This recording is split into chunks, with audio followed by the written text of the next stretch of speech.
பிரபல வில்லன் மற்றும் குணச்சித்திர நடிகர் கோட்டா ஸ்ரீனிவாச ராவ் காலமானார். 83 வயதான ராவ் உடல்நலக்குறைவால் தொடர் சிகிச்சையில் இருந்து வந்த நிலையில் ஹைதராபாத்தில் இன்று அதிகாலை மரணமடைந்தார். ஆந்திர மாநிலம் விஜயவாடாவில் 1942ஆம் ஆண்டு ஜூலை 10ஆம் தேதி பிறந்த கோட்டா சீனிவாச ராவ் பள்ளி மற்றும் கல்லூரி படிப்பை முடித்து ஸ்டேட் வங்கியில் ஊழியராக பணியாற்றினார்.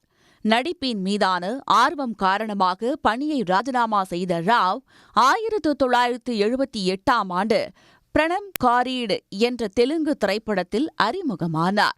தனது திறமையான நடிப்பால் அவர் அதிவிரைவிலேயே டோலிவுட்டின் தவிர்க்க முடியாத நடிகராக உயர்ந்தார். தெலுங்கு திரையுலகில் கோட்டா சீனிவாச ராவ் இல்லாத படங்கள் மிக குறைவு என்ற நிலை உருவானது.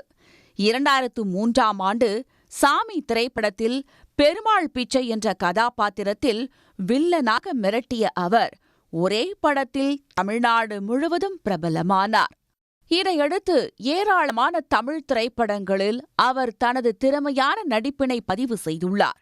குத்து, ஜோர், ஏய், பரமசிவன், கொக்கி, லாடம், சத்தியன், கோ, மம்பட்டியான், சகுனி, தலைவன், மரகத நாணயம் உட்பட 30ற்கும் மேற்பட்ட தமிழ் திரைப்படங்களில் ராவ் நடித்துள்ளார். தமிழில் வில்லன், குணச்சித்திர வேடங்கள் மட்டுமல்லாமல் நகைச்சுவையிலும் முத்திரை பதித்தவர் கோட்டா சீனிவாச ராவ். நடிகர், பாடகர், டப்பிங் கலைஞர் என பன்முக திறமை கொண்ட ராவ் தெலுங்கு, தமிழ், இந்தி, கன்னடம், மலையாளம் உள்ளிட்ட மொழிகளில் மொத்தம் 750 படங்களுக்கு மேல் நடித்துள்ளார். கோட்டா சீனிவாச ராவ் கடைசியாக 2023ஆம் ஆண்டு ஸ்வர்ண சுந்தரி என்ற படத்தில் நடித்தார். பல்வேறு விருதுகளை பெற்றுள்ள ராவுக்கு ஒன்றிய அரசு 2015ஆம் ஆண்டு பத்மஸ்ரீ விருது வழங்கி கௌரவித்தது.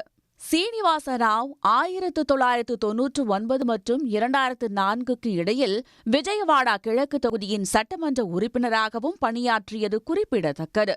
கடந்த சில நாட்களாக உடல்நலக் குறைவால் கடுமையாக அவதிப்பட்டு வந்த ராவ் தொடர் சிகிச்சை பெற்று வந்தார்.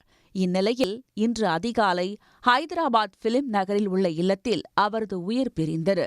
கோட்டா சீனிவாச ராவ் மறைவுக்கு தெலுங்கு, தமிழ், கன்னட திரையுலகினர் இரங்கல் தெரிவித்து வருகின்றனர். உடனுக்குடன் செய்திகளை தெரிந்து கொள்ள சன் நியூஸ் பெல் ஐகானை கிளிக் பண்ணுங்க.